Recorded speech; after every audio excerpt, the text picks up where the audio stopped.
ನಮಸ್ಕಾರ ವೀಕ್ಷಕರ, ನ್ಯೂಸ್7ಗೆ ಸ್ವಾಗತ. ನಾನು ರೀಟಾ. ಗಾರಲದಿನ್ನಿಯಲ್ಲಿ ಬೆಂಕಿಗೆ ಹೊತ್ತಿ ಉರಿದ ಬಣವೆಗಳು.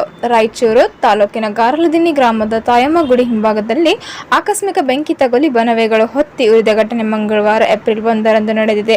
ಬಿಸಿಲಿನ ಝಳ ಹೆಚ್ಚಾಗುತ್ತಿದ್ದು ಜಿಲ್ಲೆಯಲ್ಲಿ ಅಗ್ನಿ ಅವಘಡಗಳು ಹೆಚ್ಚಾಗುತ್ತಿದೆ. ಮಧ್ಯಾಹ್ನ 3 ಗಂಟೆ ಸುಮಾರಿಗೆ ಬೆಂಕಿ ಹೊತ್ತಿಕೊಂಡಿದ್ದು ಅಕ್ಕಪಕ್ಕದಲ್ಲೇ ಇದ್ದ 5-6 ಬಣವೆಗಳು ಬೆಂಕಿಯ ಕೆನ್ನಾಲಿಗೆಗೆ ಸಿಲುಕಿ ಸುಟ್ಟು ಬೂದಿಯಾಗಿವೆ. ಶಂಕರಗೌಡ, ಶಿವರಾಜಗೌಡ, ಪಂಪನಗೌಡ, ಮಹಾಬಲ್ ಸಾಬ್, ಅಜ್ಮೀರ್ ಸಾಬ್ ಎನ್ನುವರ ಬಣವೆಗಳು ಸುಟ್ಟಿದ್ದು ಲಕ್ಷಾಂತರ ರೂಪಾಯಿ ಹಾನಿ ಸಂಭವಿಸಿದೆ.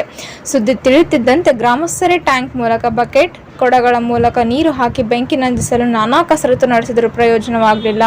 ಸಮೀಪದಲ್ಲಿ ಅಗ್ನಿಶಾಮಕ ಠಾಣೆ ಇಲ್ಲದಿರುವ ಕಾರಣ ಬೆಂಕಿ ಬದಿಗೆ ತರಲಾಗಲಿಲ್ಲ. ವಿಷಯ ತಿಳಿಯುತ್ತಿದ್ದಂತೆ ಗ್ರಾಮಸ್ಥರೇ ಟ್ಯಾಂಕ್ ಮೂಲಕ, ಬಕೆಟ್, ಕೊಡಗಳ ಮೂಲಕ ನೀರು ಹಾಕಿ ಬೆಂಕಿ ನಂದಿಸಲು ನಾನಾ ಕಸರತ್ತು ನಡೆಸಿದರೂ ಪ್ರಯೋಜನವಾಗಲಿಲ್ಲ. ಘಟನೆ ಸ್ಥಳಕ್ಕೆ ಗ್ರಾಮ ಲೆಕ್ಕಾಧಿಕಾರಿ ಶಾಂತ ಸ್ಥಳ ಪರಿಶೀಲಿಸಿ ಮುಂದಿನ ಕ್ರಮ ಕೈಗೊಳ್ಳುವುದಾಗಿ ತಿಳಿಸಿದರು. ಇದಕ್ಕೆಲ್ಲ ಸಮೀಪದಲ್ಲಿ ಅಗ್ನಿಶಾಮಕ ಠಾಣೆ ಇಲ್ಲದಿರುವ ಕಾರಣ ಬೆಂಕಿ ಹತೋಟಿಗೆ ಬರಲಿಲ್ಲವೆಂದು ಗ್ರಾಮಸ್ಥರು ಮಾಧ್ಯಮದ ಮುಂದೆ ಆಕ್ರೋಶ ಪ್ರತಿಕ್ರಿಯಿಸಿದರು. ವರದಿ ಗಾರಲದಿನ್ನಿ ವೀರನಗೌಡ.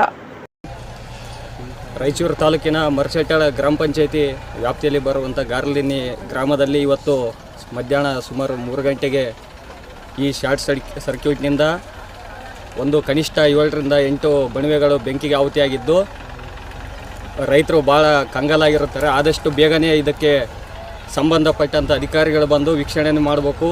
ಸೂಕ್ತವಾದಂಥ ಪರಿಹಾರವನ್ನು ತತ್ಕ್ಷಣವೇ ಬೆಂಕಿಗೆ ಆಹುತಿಯಾದಂಥ ಬಣವೆಗಳು ಆಹುತಿಯಾದಂಥ ರೈತರಿಗೆ ಸೂಕ್ತ ಪರಿಹಾರವನ್ನು ಒದಗಿಸಿಕೊಡಬೇಕಾಗಿ ಎಲ್ಲ ಸಂಬಂಧಪಟ್ಟ ಅಧಿಕಾರಿಗಳಲ್ಲಿ ತಾವು ಈ ಮೂಲಕ ವಿನಂತಿಸಿಕೊಡುತ್ತಾರೆ. ಸರ್, ಇದು ಅಗ್ನಿ ಅವಘಡ ಆಗೋಕ್ಕೆ ಕಾರಣ ಏನು?